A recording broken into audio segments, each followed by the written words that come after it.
शिव महापुराण की कथा कहती है, श्राद्ध पक्ष में पड़ने वाला प्रदोष का व्रत किसी भी दिन पड़े, चाहे सोम हो, मंगल हो, बुध हो, गुरु हो, शुक्र हो, शनि हो, कोई से भी दिन पड़े, जो प्रदोष काल के समय 3 कलश में दूध लेकर उसमें काली तिल डालकर, जौ डालकर और उसमें थोड़ा सा डाब डालकर, डाब मतलब कुसा डालकर पीपल, बड़ और बेलपत्री के पेड़ के नीचे चढ़ा देता है, उसके घर में कभी संपदा की कमी नहीं होती महाराज। लक्ष्मी कभी समाप्त नहीं हो सकती। दुकान, व्यापार, व्यवसाय, फैक्ट्री कुछ भी अगर खड्डे में भी जा रही है तो उबर जाती है। श्राद्ध पक्ष के प्रदोष का इतना महत्व होता है,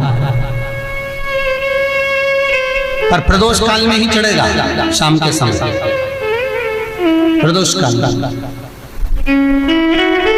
पीपल के नीचे, बट वृक्ष के नीचे, बड़ के पेड़ के नीचे, बेलपत्री के नीचे घी का दिया लगाकर आप दूध समर्पित करो। स्टील के पात्र में थोड़ा सा दूध लेकर कटोरी में ले जाओ, अगर पात्र बर्तन में ले सकते तो कटोरी पर ले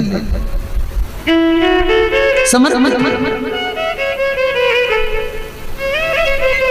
शिव का सबसे प्रिय अगर कोई व्रत है तो प्रदोष का ही व्रत है। शंकर को राजी है वो व्रत, क्योंकि शिव और पार्वती का दोनों का मिलन का व्रत है, भगवान शंकर के मिलन का व्रत। पीपल के वृक्ष के नीचे पितरों की शांति है तो कितने चावल के दाने चढ़ते हैं?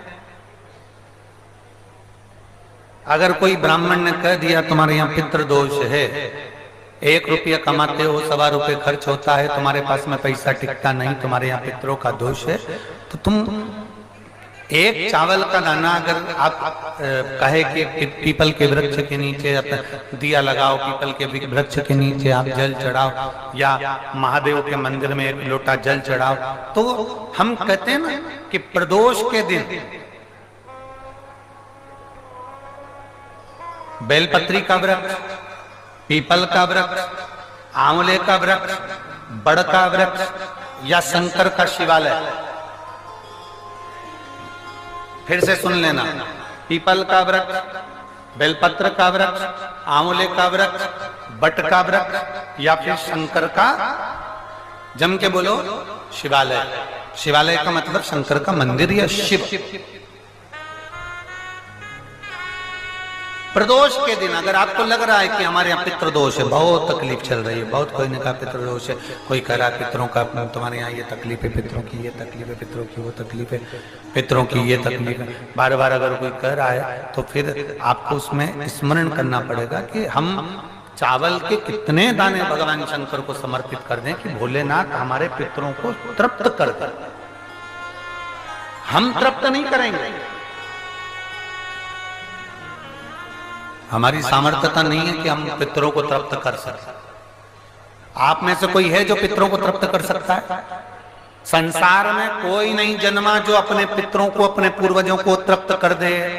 गया जी का पिंडदान कर लो, तर्पण कर लो, तिलांजलि दे दो, घर में ब्राह्मण भोज करा दो, साधु भोज करा दो, संत भोज करा दो, तुम दुनिया भर का सारा 50 काम कर लो, उसके बाद भी तुम पत्रिका किसी को दिखाओगे तो वो भी कह देगा तुम्हारे यहाँ, फिर वापिस कहेगा कि पितृ दोष है। अब तुमने अभी इतना अनुष्ठान करा, इतना पिंडदान करा, इतना तर्पण करा, इतनी तिलांजलि करी, इतना सब कुछ करा, इसके बाद वापिस पितृदोष आ गया, फिर वापिस पितृदोष। क्यों? दुनिया में ऐसा कोई नहीं जन्मा जो अपने पितरों को तृप्त कर। आप अपने घर के लोगों को तृप्त नहीं करते, जो जिंदा हैं वो उनको बोलो री भाई जीजियो, सही है कि गलत है? जो जिंदा हैं, माँ बाप अपने बेटे के लिए कितना भी कर ले, कितना भी, आखिरी में एक दिन बेटा कह देता तुमने हमारे लिए क्या करा। बहू के लिए कितना कर लो, आखिरी में बहू कह देगी वो तो जेठानी को ज्यादा करती है, देवरानी को ज्यादा करती है, हमको करती है, अपनी ननद को ज्यादा करती है, बेटी को ज्यादा करती है, बेटी को लगता है कि बहू को ज्यादा करती है, दामाद को लगता है बेटी को ज्यादा करती है, नाती पंती सबको कितना भी कर लो, तुम अपने अड़ोसी पड़ोसी तुम्हारे रिश्तेदारों को तुम कितना भी दे लो, कितना भी कर लो, पर जब ये तृप्त नहीं हुए तो वो बोलो तो कैसे हो जाएंगे? अपनी सामर्थ्यता है, अपनी सामर्थ्यता है कि अपन तृप्त कर ले उनको। अपनी कोई सामर्थ्यता नहीं है कि अपन पितरों को तृप्त कर ले, या अपनी सामर्थ्यता के अंतर्गत नहीं। ये अपनी सामर्थ्यता नहीं है कि हम अपने पूर्वजों को, अपने पितरों को तृप्त करें। तृप्त कौन करेगा?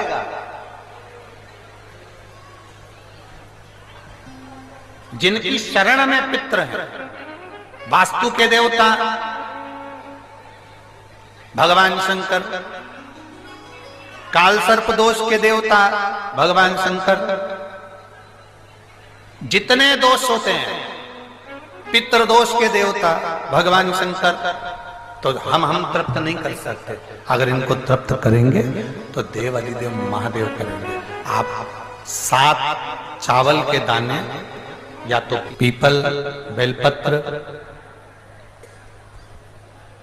आंवला, बटवृक्ष, या फिर शिवालय, प्रदोष के दिन 7 चावल के दाने आप इन जगह में से कहीं पर भी अगर आप समर्पित कर देते हैं, तो उसके बाद आप जो जिंदगी जी रहे हैं, और 3 महीने फिर आप अंदाजा लगा कर देखना कि आपने जो 7 चावल के दाने इन स्थान पर अगर आपने समर्पित करे, तो उसका फल पितरों को मिला कि नहीं मिला, और उसका फल हमें प्राप्त हुआ क्या?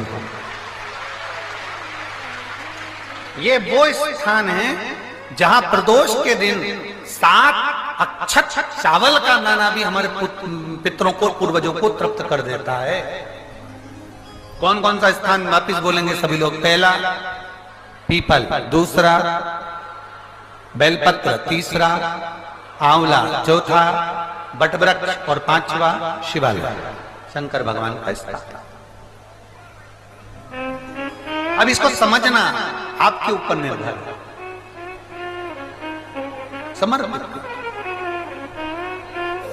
कभी मौका लग जाए, सारी दुनिया के लोग तुमसे कह रहे हैं तेरे घर में पितृदोष है, 1 रुपए कमाते हो, 1.25 रुपए खर्च होता है, मानसिक टेंशन बना रहता है।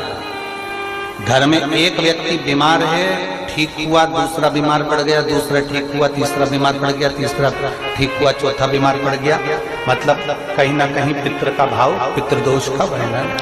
किसी ने कहा तुमसे कि तेरे यहाँ पितृदोष है, तूने ब्राह्मण को भोजन करा दिया, पिंडदान करा दिया, तर्पण करा दिया, तिलांजलि करा दी, गया जी का श्राद्ध कर दिया, हरिद्वार चली गई, वहां पिंडदान करवा दिया, ब्राह्मण भोज करवा दिया, तिथि पर भोजन करवा दिया, सब कुछ करवा के देते। अब एक काम और करके देते, एक काम और करके देख लो।